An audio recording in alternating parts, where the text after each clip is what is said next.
Assalamualaikum warahmatullahi wabarakatuh. Perkenalkan, nama saya Muhammad Fadil Agata. Saya dari kelas 12-9. Nomor absen saya 18.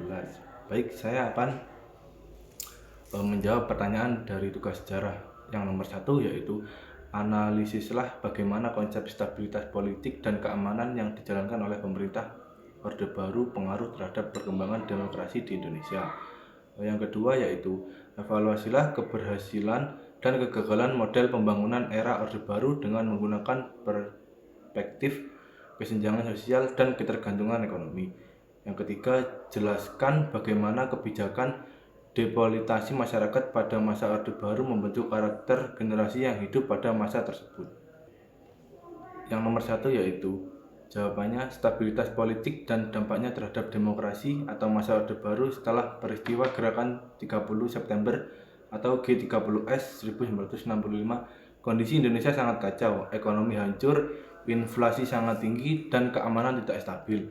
Ketika Soeharto mulai mengambil alih kekuasaan dari Soekarno, ia menjadikan stabilitas politik dan keamanan sebagai tujuan utama. Untuk menciptakan stabilitas, pemerintah melakukan beberapa kebijakan.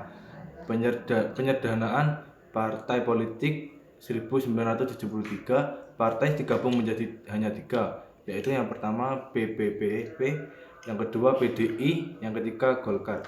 Pembatasan kebebasan pers, contohnya pemberedalan majalah Tempo tahun 1994. Peran militer sangat kuat dalam pemerintah. Militer tidak hanya menjaga keamanan tapi juga ikut dalam politik. Pemilu tetap diadakan setiap 5 tahun, tetapi Golkar selalu menang karena didukung birokrasi dan militer. Jawaban yang kedua itu keberhasilan dan kegagalan pembangunan pada masa Orde Baru. Pemerintah membuat program pembangunan jangka panjang yang disebut Repelita atau rencana pembangunan 5 tahun. Yaitu yang keberhasilan. Tahun 1970-an Indonesia mendapatkan keuntungan besar dari bumi minyak, infrastruktur, perkembangan atau jalan, sekolah, rumah sakit. Angka kemiskinan menurun. Tahun 1984 Indonesia berhasil swasembada beras dan mendapat penghargaan dari Food and Agriculture Organization atau yang disebut dengan FAO. Artinya secara ekonomi Indonesia mengalami pertumbuhan yang tinggi. Yaitu untuk kegagalannya yaitu pembangunan tidak merata, lebih banyak terpusat di Pulau Jawa dan kota besar. Muncul praktik KKN, korupsi, kolusi, nepotisme, orang-orang dekat kekuasaan mendapat keuntungan besar. Ekonomi tergantung pada luar negeri, bergantung pada ekspor minyak, utang luar negeri, investasi asing.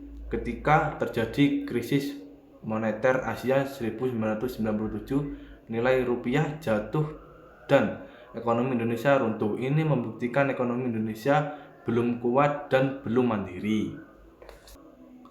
Yaitu jawaban yang ketiga yaitu depolitisasi dan karakter generasi. Tahun 1978 terjadi demonstrasi mahasiswa yang menolak percalonan kembali Soeharto.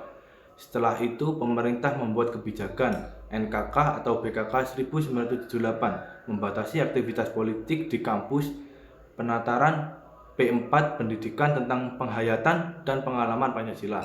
Asas Tunggal Pancasila 1985, semua organisasi harus beraskan Pancasila. Akibat kebijakan ini, mahasiswa dan masyarakat menjadi kurang aktif dalam politik. Generasi muda cenderung patuh pada pemerintah, kurang terbiasa menyampaikan kritik secara terbuka. Sekian dari saya, kurang lebihnya mohon maaf. Wassalamualaikum warahmatullahi wabarakatuh.